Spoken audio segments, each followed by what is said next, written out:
Hey guys, it's Ben the Coin Geek at Old Pueblo Coin with an open box video for you. I just got a group of coins that I sent in to NGC for grading, and none of them were super expensive kind.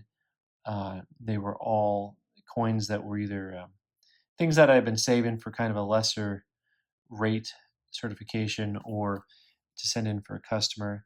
This 1935S dollar came back mint state 62, which is actually exactly what I thought it would come back. Yeah, I was kind of hoping you could maybe get a 3 out of it, but it has a lot of real fine chatter um, across the face and in the field. And overall, I really like the eye appeal. Now look at that toning. Oh man, boy, that looks like real toning.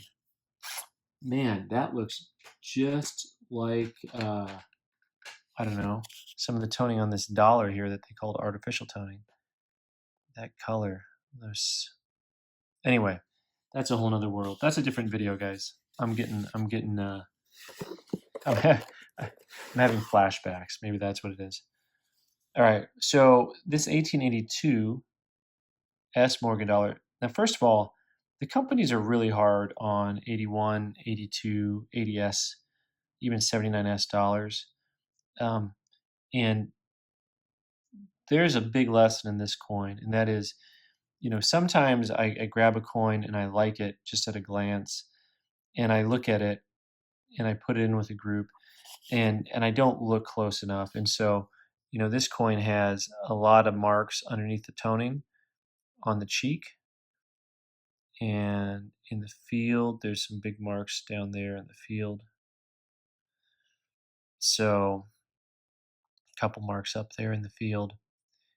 But you can see that there's heavier marks on the face. So this is only a 63, which is probably a fair grade. Maybe it's a 64, but the price difference nowadays is very minimal. And uh, oftentimes, if I have a coin I think I want to get graded, I'll set it aside, and then I'll come back and look at it again later. And I didn't do that on this coin, and I should have.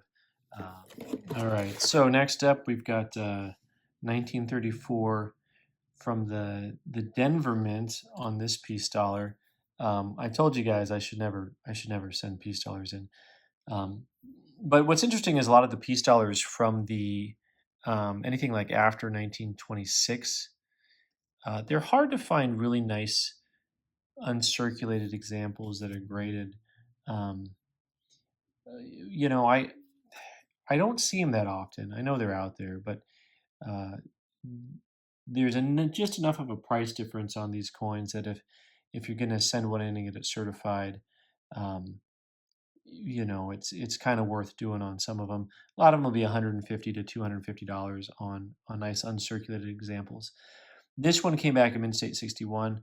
Uh, Oftentimes I call this my least favorite grade, but overall I don't mind the grade. There's a lot of deeper pock marks on the cheek and in the field.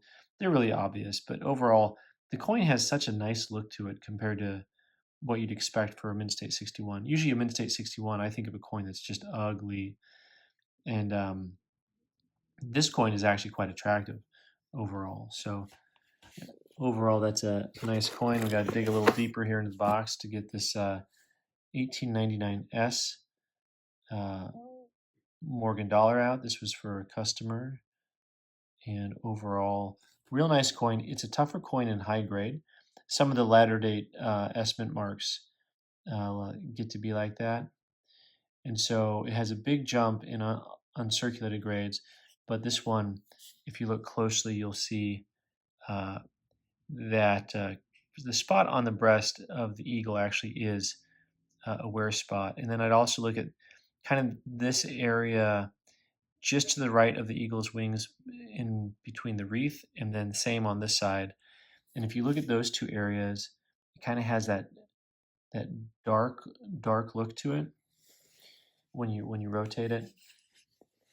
And so kind of right in here like that at that angle, and here at that angle, you see how it's kind of darker. And that is the mint luster starting to break through or break up from where. So this came back in AU58. I think it's a nice grade. Customer should be happy. I think that's what he bought it as. And I think that's kind of what we were expecting to come back as. And last but not least, we do have the ever popular $2.50 gold piece.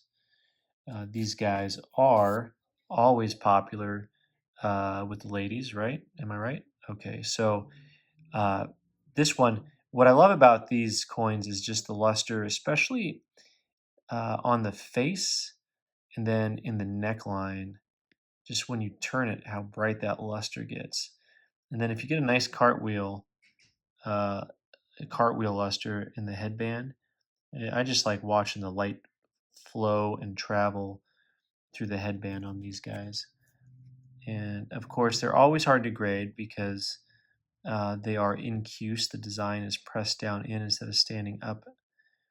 And overall, I sent this one in because I thought it would come back uncirculated. They're kind of hard to grade, as I said before. Mint State 63, good grade for the coin. Overall, eye appeal is great. You do have a pretty big mark right here in the field, which I think probably would keep it from getting any of a higher grade. Overall, the rest of the coin's got a great look to it. And, just your typical marks that you'll see, contact marks throughout. So anyway, there is the latest box of coins back from NGC. Leave your comments below, and also you can always look for these coins for sale at oldpueblocoin.com, and you can subscribe by clicking on the button in the corner. Thanks for watching.